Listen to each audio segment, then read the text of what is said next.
देश की सबसे बड़ी सुसाइड मिस्ट्री से आईपीएस वाई पूरण कुमार के बाद अब एएसआई संदीप कुमार लाठर की खुदकुशी से पूरा पुलिस महकमा सख्ते में। संदीप लाठर वही एएसआई हैं जो कि पूरण कुमार के गनर सुशील कुमार के केस की जांच कर रहे थे, जांच अधिकारी थे। और इस वक्त मृतक एएसआई संदीप लाठर के गांव रोहतक के बढ़ौत में नेताओं का तांता लगा हुआ है। बढ़ौत बड़ी संख्या में नेता पहुंच रहे हैं। थोड़ी देर पहले हरियाणा के मुख्यमंत्री नायब सिंह सैनी पीड़ित परिवार से मिलने के लिए पहुंचे। पार्थिव शरीर के दर्शन के इंडियन नेशनल लोक दल के नेता सुनैना चौटाला भी एएसआई के परिवार से मिलने के लिए पहुंचे।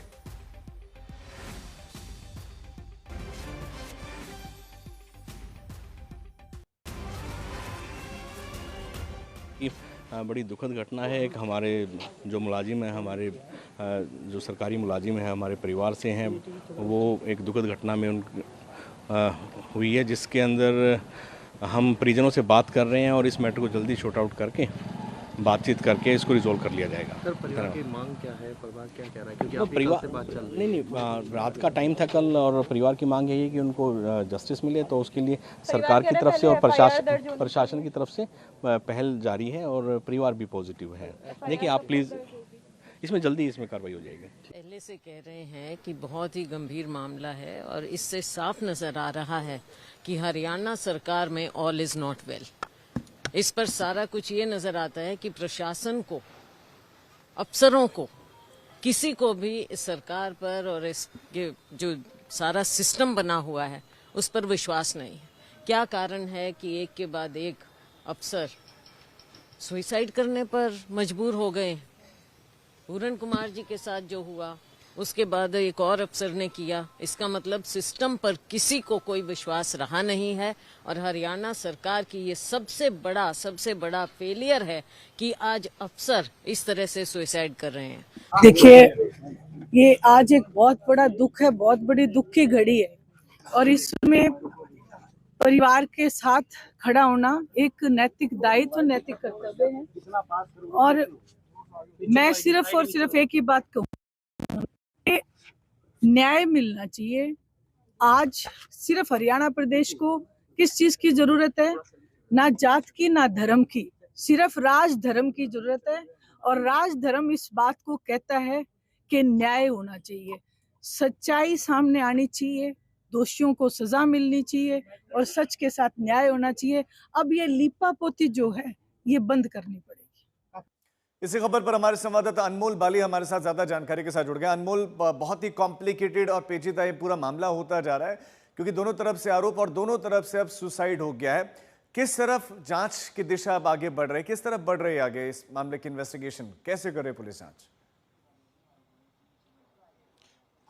राजीव, जैसे पहले देखा गया कि तकरीबन आज से 8 दिन पहले आईपीएस पूरण कुमार आत्महत्या करते हैं। उसके बाद कल देखा गया कि संदीप लाठर, जो यहाँ रोहतक के रहने वाले थे, रोहतक के साइबर सेल में काम करते थे, वो आत्महत्या कर लेते हैं। एक सुसाइड नोट भी छोड़ के जाते हैं और साथ ही वीडियो भी बनाकर जाते हैं जिस पर वो पूरण कुमार पर गंभीर आरोप भी लगाते हैं। इस मामले में अब देखा जा रहा है कि सियासत भी बहुत हो रही है। अगर इन्वेस्टिगेशन की बात की जाए, अभी जो परिवार वालों की बड़ी मांग है वो पहली है कि एफआईआर रजिस्टर करवाई जाए। वहीं देखा गया कि आज हरियाणा के मुख्यमंत्री नायब सिंह सैनी और भी जो ओपोजिशन पार्टीज आईएनएलडी के जो नेता थे यहाँ पर पहुंचे थे। सियासत का अखाड़ा बन गया था। पर वहीं तस्वीरें मैं आपको दिखाना चाहूंगा कि रोहतक में जो लढ़ौत गांव है, जो ननिहाल है संदीप लाठर का, वहां की तस्वीरें आप देख सकते हैं कि गांव और आसपास के जो लोग हैं यहाँ पर इकट्ठे होने शुरू हो गए हैं।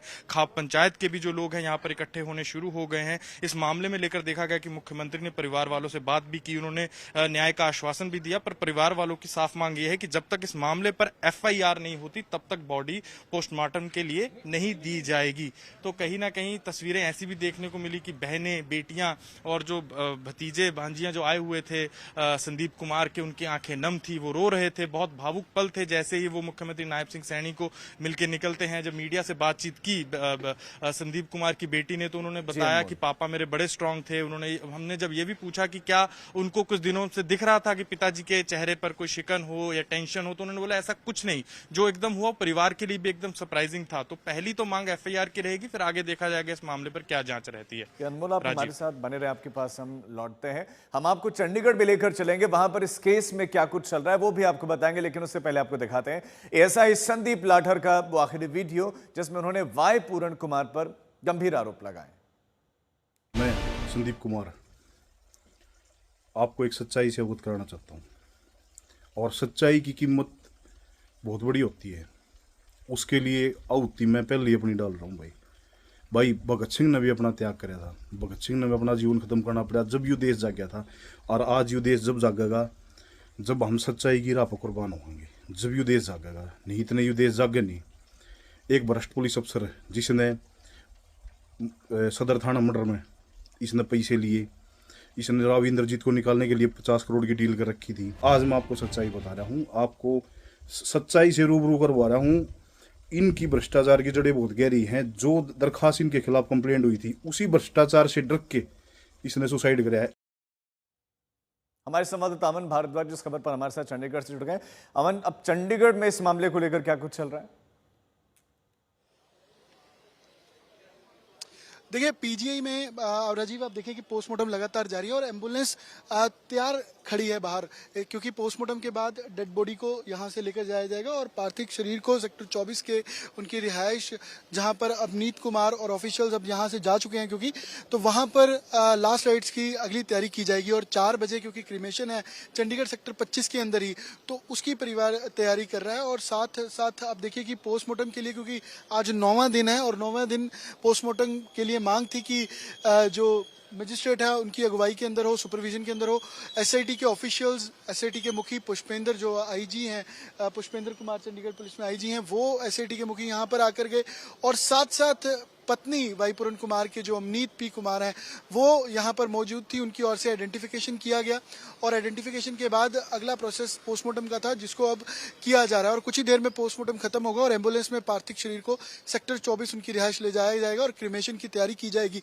वही जिस तरीके से आपने भी जिक्र किया कि राजनीति इसमें चरम पर थी और दूसरा सुसाइड इसमें अब देखने को मिला है, तो एसआईटी के लिए चैलेंजिंग जरूर है क्योंकि कई फैक्टर्स अब साथ साथ जुड़ते जा रहे हैं। और पिछले 14 दिन का घटनाक्रम, 7 दिन सुसाइड से पहले जब ट्रांसफर हुआ और चंडीगढ़ वापस आ रहे थे, जब पीएसओ को हिरासत में लिया गया, और 7 दिन उस सुसाइड के बाद काफी ज्यादा क्रूशियल हैं और केस में काफी डिटेल्स इस 7 दिन, इन दोनों 7 दिनों में 14 दिन में कुल है जिसको अब खंगाला जाएगा और एनालाइज किया जाएगा एसआईटी की ओर से भी। और जो मांग परिवार से जस्टिस की ओर से जस्टिस की मांग परिवार की जा रही है, तो उस पर भी देखा जाएगा कि क्या निर्णय अब साफ तौर पर आगे लिया जाता है, क्योंकि डीजीपी को छुट्टी पर भेजकर नए ऑफिशिएटिंग डीजीपी लगा दिए गए हैं, एसपी रोहतक को हटा दिया गया है, लेकिन जो 14 से 15 नाम उस एफआईआर के अंदर हैं तो उन पर क्या कार्रवाई होगी, क्या उनको क्वेश्चनिंग के लिए बुलाया जाएगा, ये अपने आप में बड़ा सवाल है अभी भी जो बना हुआ है। बिल्कुल, आप नजर बनाए रखें, अपडेट्स के लौटेंगे। फिलहाल शुक्रिया आपका इस तमाम जानकारी के लिए।